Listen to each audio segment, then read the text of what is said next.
Hi there. Before we jump into customizing our mezzanine blog, I first want to discuss some of the cool things that mezzanine offers out of the box on a front end and back end level. So the first thing that I found really cool about this is that it has a pre-built gallery section where it pulls in images from the media library, and if you click on them, it has a JavaScript lightbox built in where you can navigate through these media um, these images. And obviously you can add and remove these as you see fit. So it's got like a little title, and it's got like a bit of a pagination thing going on there, and if you click off it, then it disappears. So that's really cool. um, Another thing that you'll notice is that there's submenus on our main menu already work, and these are mimicked to the sidebar down the side here. And then our search should work as well. So if we go hello and we want to search through everything, so it should pick up our Hello World blog post. If we say go, it does pick up our Hello World blog post, and that's really great. So this stuff is all of the stuff comes out of the box with Mezzanine, so that's really fantastic. Another cool thing is that there's already a pre-built contact form in the contact page, which we can obviously customize if we need to. So let's have a look at the admin area, and I've gone to the pages submenu here, and what you'll notice about this is that it looks, or the pages menu item, is that it looks very similar to WordPress's menu manager. So if you go to the WordPress backend and you go to appearance and menus, you'll notice that the page looks very similar to this, and I mean, so much so that we can drag and drop these menu items.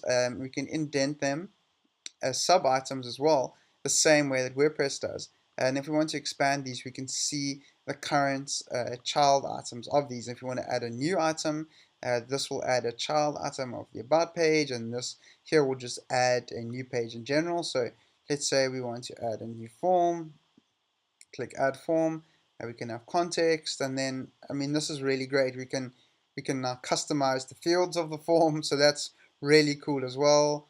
Obviously, depending on the type of page that we create, so these fields will be different. So you can have a title, everything that you would expect of a normal content management system page. We have, this is obviously the email configuration field, so where the form gets submitted, where we send it. Um, and we have a little metadata box here, not to be confused with WordPress's metadata. This is specifically for SEO purposes, so this is all SEO metadata stuff. So yeah, that's really cool. That can be customized on a per page basis, so that's really nice. The next thing that I want to look at is the comments. So the important thing about comments to note is that you can use the default comment engine of Mezzanine, but out of the box, it also offers a discuss integration. So I don't know if you don't know what discuss is. It's spelled like discuss, like that. And basically, it's a comment engine. So let's just see what it says. The only reason I'm showing this is because when I first had a look at it, I wasn't too sure what it was. I'd never heard of it before. So there are a lot of big sites using Discuss. So you create an account, yeah, and it just works really well. So you can use that if you want to. Once you've created and set up everything on Discuss, you can literally just add your keys and your API integration stuff in here. So if we click on settings in the submenu, and the same thing goes for our Twitter. If we have any type of OAuth stuff that's required, we can do it down here, and we can do the same thing with the Kismet, which is an anti-spam system, which works really well. I think WordPress has this installed by default, and there's all these other awesome third-party things that will just work. So for example, like your Google Analytics ID, that will just work. And this is very similar to WordPress's general account or a general site settings page. Obviously, WordPress doesn't have a lot of these third-party plugins installed, or third-party API extensions installed out of the box.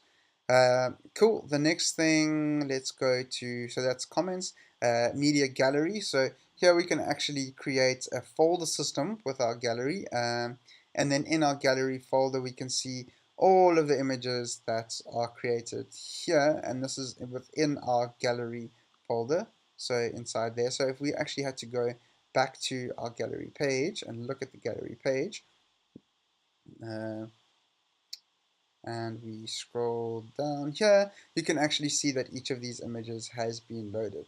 So that's really cool. Then the next thing, let's have a look at the sites. Okay, so if we want this particular domain to be served in multiple places, so I don't know if staging would be the best example, but yeah, that is if we want this particular thing to be hosted on kind of a multi-site setup, the same way that WordPress does, then we can do that as well. Redirects, we can actually set up redirects, and I think this would mainly be used if you had an old website and you wanted to redirect to new links, or if you wanted to custom edit the URL structure of the site, you can do this here. So this would be similar to editing the urls.py file. Obviously this is a nice admin interface, UI interface for that. And we've already looked at settings, and then users and groups are by default already in the Django framework. So we've looked at those just with the UI looking a little bit different. Okay, awesome. In the next lecture, we're actually going to be looking at how to edit the look and feel of the front end of our site.